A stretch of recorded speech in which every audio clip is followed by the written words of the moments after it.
नमस्कार आपण मानक समस्त को स्वागत करुच्छु मो यूट्यूब चैनल को मु आशा करी आपण माने समस्त भल थे। तो आज विषय वस्तु हूँ पान कार्ड रे किपरि आधार कार्ड को लिंक करवा। ठीक शुणिल, पान कार्ड रे किपरि आधार कार्ड को लिंक करवा केवल 2 मिनिट रे यह प्रोसेस 2 मिनिट मध्य आपण को पान कार्ड रे आधार कार्ड टी लिंक हो जिवो। तो समय नष्ट न करी चलतु टॉपिक ऊपर को जीवा। गूगल क्रोम रे जाई incometax.gov.in सर्च करंतु। सर्च कलापर आसीज इनकम टैक्स से प्रथम ही क्लिक करंतु।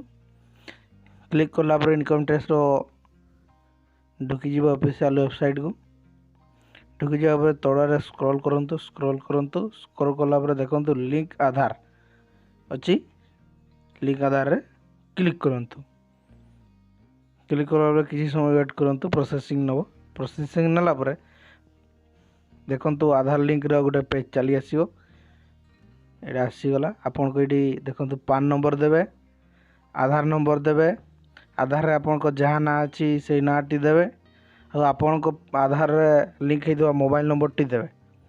मोबाइल नंबर देवा बोले ये प्रथम बा सेकंड जेटी गोटे क्लिक करी लिंक आधार रे क्लिक कर देवे। लिंक आधार रे क्लिक कला परे आपन को आधार नंबर टी पान कार्ड सह लिंक हो जाए। जदि भिडियोटी आपको पसंद लगी तो लाइक कमेंट शेयर सब्सक्राइब करदे। हाँ, एमती भिडियो पाइबा बेल आइकन को ऑन करदे। धन्यवाद।